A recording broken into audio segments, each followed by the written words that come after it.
Wolverine is one of the most prolific heroes in Marvel Comics. This is the story of how he got his adamantium ripped out and how he got it back. What's up, everybody? This is Mike. Today we're going to be talking about all things Wolverine.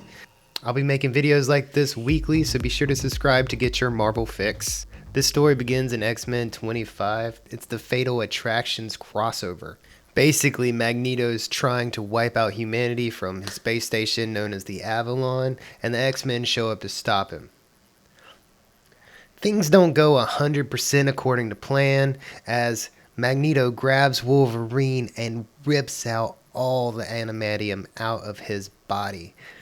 He basically does this by liquefying the adamantium first and then sucking it out through his pores. This is very painful for Wolverine, as the adamantium wasn't just wrapped around his bones, it was actually bonded with his bones. So it's just like getting a piece of you ripped out.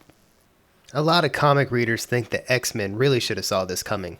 Made of metal, the substance that the guy we fight the most can manipulate with his mind. But I've got these. Yes, very impressive. Magneto's attack on Wolverine leaves him dying on the floor, and the X-Men barely escape with him in tow. On the way back to Earth, they're taking the Blackbird, and the Blackbird's breaking apart. They're having trouble keeping it together. With the help of Quicksilver and Jean Grey, the Blackbird manages to stay in the air and not crash at the moment. All while this is happening, Professor X is around Logan's stretcher, examining his mind and seeing what's going on. He realizes that Wolverine is in a comatose state, and he's on the verge of death. Actually, he's going toward the light. He's about to die. Meanwhile, back on the Blackbird, it's still breaking apart. Jean Grey can't keep it together. A door opens and she flies out. She grabs the door right before she falls out. She's losing her grip. All of a sudden, Wolverine is pulled from the light. He hears Jean Grey in the back of his mind because they're connected. He wakes up. He grabs Jean Grey right before she flies out the window to her death. So you could say Jean Grey actually brought Wolverine back from the death. After they arrive back on Earth, they realize that Wolverine, he's not the same. He doesn't have his healing factor anymore. It's burnt out. He wants to prove to the team that he can still contribute. He goes to the danger room. It doesn't end well. He gets beat up. In frustration, his claws pop. Everyone is shocked because they don't have any adamantium on them. They're just bone claws. Now, because Wolverine doesn't have his healing factor anymore and his claws pop through his skin, he has to seek medical attention. He begins to bleed out. The X-Men are just now realizing that every time Wolverine has popped his claws in the past, it's been very painful for him because it has to break through his skin every single time they pop out. Another thing to note at this moment is that Wolverine doesn't remember having claws before his adamantium was initially put on his skeleton. He assumed they were implants, and this is what they would have you believe in the comics and the animated series up until this point. Hands itching. Why? What have you done to?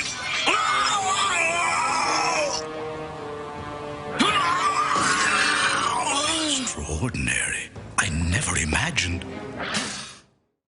Over time, Wolverine's healing factor begins to return. Everything becomes back to normal for him, except for the fact that he still doesn't have his adamantium. Fast forward a few issues, and we have Sabretooth in a cell in the Xavier mansion. Sabretooth waits until night to escape from his cell, so he can kill some X-Men while they sleep. But Wolverine is waiting when he escapes. Wolverine and Sabretooth have a knockdown, drag-out fight all up and down the mansion, until Wolverine finally gets the upper hand on Sabretooth. Sabretooth then taunts Wolverine to kill him. He doesn't think he'll do it. He says he'll kill everybody Wolverine cares about. Jubilee, Jean Grey, Cyclops, he'll kill them all. Wolverine tries to show restraint, but Sabretooth keeps on taunting him. Feels good, doesn't it? All that rage. Logan! You're not an animal. Oh, yes, you are.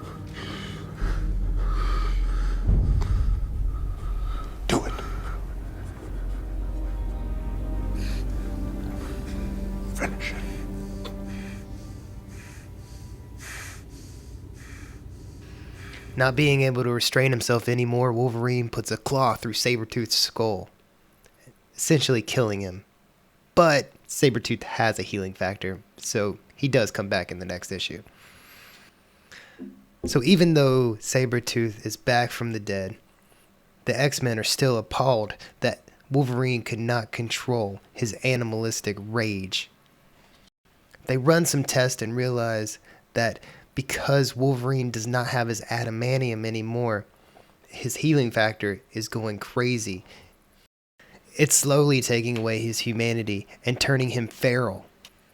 This regression of Wolverine's psyche makes him not want to stay in the house anymore. He stays more in the wilderness.